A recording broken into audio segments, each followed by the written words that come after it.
Hello guys, ഇന്ന് നമ്മൾ എത്തിയിരിക്കുന്നത് മറ്റൊരു ബുക്ക് റിവ്യൂ ആയിട്ടാണ്. ബുക്കിന്റെ പേര് തിങ്ക് ആൻഡ് ഗ്രോ റിച്ച്. എഴുതിയിരിക്കുന്നത് നെപ്പോളിയൻ ഹിൽ. എക്കാലത്തെ മികച്ച ബെസ്റ്റ് സെല്ലറുകളിൽ ഒന്നാണ് തിങ്ക് ആൻഡ് ഗ്രോ റിച്ച് എന്ന ഈ പുസ്തകം. 1930-കളിൽ ഉണ്ടായ ദ ഗ്രേറ്റ് ഡിപ്രഷൻ അഥവാ മാന്യകാലം. എന്താണ് ഈ ഡിപ്രഷൻ ടൈം എന്ന് നമുക്ക് എല്ലാവർക്കും അറിയാം. 1929 നമ്മുടെ ഓഹരി വിപണിയിൽ ഉണ്ടായ ഇടിവാണ് ഈ ഗ്രേറ്റ് ഡിപ്രഷനുള്ള കാരണം. ഈ സമയത്ത് ദശലക്ഷക്കണക്കിന് ആളുകൾ തൊഴിൽരഹിതരായി. കൂടാതെ ലോകമഹായുദ്ധം പൊട്ടിപ്പുറപ്പെടുകയും ചെയ്തു. ഈ സമയത്താണ് നെപ്പോളിയൻ ഹിൽ ഈ പുസ്തകം രചിക്കുന്നത്. ഈ പുസ്തകം നമുക്ക് ജീവിതം മെച്ചപ്പെടും എന്ന ഉറപ്പായ വിശ്വാസവും പ്രതീക്ഷയും നൽകുന്നുണ്ട്. ഈ കൃതിയുടെ ഒരു വലിയ ഭാഗവും എന്ന് പറയുന്നത് 20-ാം നൂറ്റാണ്ടിലെ അമേരിക്കൻ മുതലാളിത്തം നൽകിയ മൂല്യങ്ങളുടെ വ്യാഖ്യാനമാണ്. എന്താണ് ഈ മൂല്യങ്ങൾ എന്നുള്ളത് കൊണ്ട് അർത്ഥമാക്കുന്നത്? കഠിനമായി ജോലി ചെയ്യുക, ഗുണമേന്മയുള്ള പ്രവർത്തനങ്ങളിലൂടെ മുൻപോട്ട് പോവുക, കസ്റ്റമേഴ്സിനോട് ആദരവോടെ അഥവാ റെസ്പെക്റ്റോടെ പെരുമാറുക തുടങ്ങിയവയാണ് ഈ മൂല്യങ്ങൾ എന്നുള്ളത് കൊണ്ട് ഇവിടെ ഉദ്ദേശിക്കുന്നത്. ഈ പുസ്തകത്തിന്റെ ടൈറ്റിൽ തന്നെ തിങ്ക് ആൻഡ് ഗ്രോ റിച്ച് എന്നാണ്, അഥവാ ചിന്തിച്ച് ധനികരാവുക. എങ്കിലും അതിനർത്ഥം എങ്ങനെ പെട്ടെന്ന് ധനവാനാകാം എന്നല്ല. ഇവിടെ നെപ്പോളിയൻ ഹിൽ ഊന്നി പറയുന്ന ഒരു കാര്യമുണ്ട്. നമ്മൾ നമ്മുടെ വ്യക്തിപരമായ സ്ട്രെങ്തും വീക്ക്നെസ്സും വിശകലനം ചെയ്ത് നമ്മുടെ ജീവിത വഴിയിലെ നിധി കണ്ടെത്തുവാൻ ഇന്നർ കോൺഷ്യസ്നെസ് അഥവാ ആന്തരിക ചേതനയെ വളർത്തിയെടുക്കണമെന്നാണ്. അതിനെന്താണ് ആവശ്യം? അവനവനെ തന്നെ അറിയുവാനുള്ള നിരന്തര പരിശ്രമമാണ്. ബിസിനസ് ലൈഫിലും നമ്മുടെ സ്വന്തം ലൈഫിലും ഉൾക്കൊള്ളിക്കാവുന്ന നിരവധി ആശയങ്ങൾ നെപ്പോളിയൻ ഹിൽ ഈ പുസ്തകത്തിൽ ഉൾക്കൊള്ളിച്ചിട്ടുണ്ട്. നമ്മൾ എല്ലാവരെയും പോലെ തന്നെ നെപ്പോളിയൻ ഹില്ലിനും ഉണ്ടായിരുന്ന ഒരുപാട് ആഗ്രഹങ്ങളും ലക്ഷ്യങ്ങളും. ഇദ്ദേഹത്തിന്റെ ഏറ്റവും വലിയ ലക്ഷ്യം എന്ന് പറയുന്നത് താൻ ഒരു സമ്പന്നനാകണം എന്നുള്ളതായിരുന്നു. ഇദ്ദേഹം ഒരു ജേർണലിസ്റ്റ് ആയിരുന്നു. ഒരുപാട് ആളുകളെ ഇദ്ദേഹം ഇന്റർവ്യൂ ചെയ്തിട്ടുണ്ട്. നെപ്പോളിയൻ ഹിൽ എന്ന ജേർണലിസ്റ്റിന്റെ ലൈഫിലെ ഏറ്റവും വലിയ ടേണിംഗ് പോയിന്റ് ആയിരുന്നു അദ്ദേഹത്തിന്റെ കാലത്ത് ജീവിച്ചിരുന്ന വേൾഡ് റിച്ചസ്റ്റ് പേഴ്സൺ എന്നറിഞ്ഞിരുന്ന ആൻഡ്രൂ കാർണിഗിയെ ഇന്റർവ്യൂ ചെയ്യാനുള്ള ഭാഗ്യം ലഭിച്ചത്.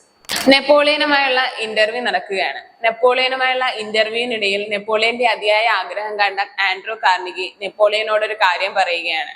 തനിക്ക് ഈ ലോകത്തെ അതിസമ്പന്നരായ 500 പേരെ അറിയാം.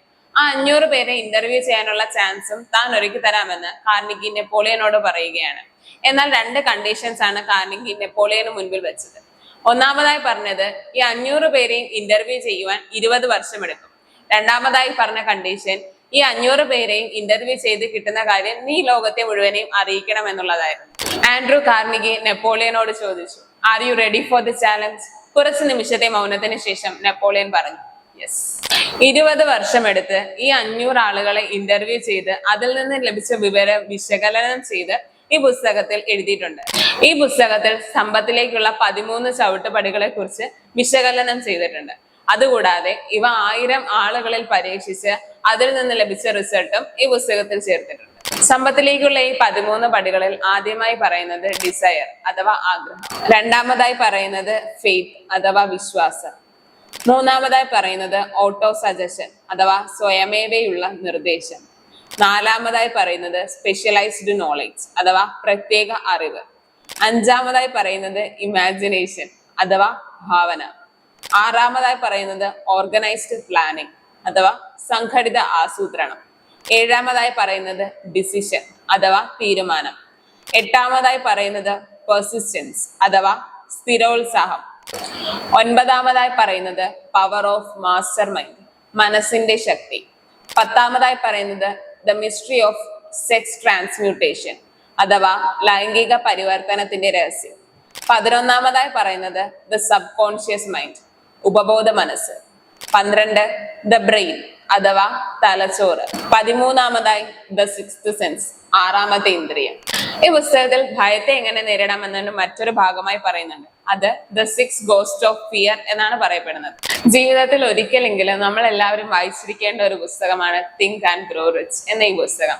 വെറും 238 പേജുകൾ മാത്രമാണ് ഈ പുസ്തകത്തിലുള്ളത്. എല്ലാവർക്കും ഈ പുസ്തകം ഇഷ്ടപ്പെട്ടു എന്ന് വിചാരിക്കുന്നു. മറ്റൊരു ബുക്ക് റിവ്യൂമായി കാണുന്നത് വരെയും എല്ലാവർക്കും ബൈ.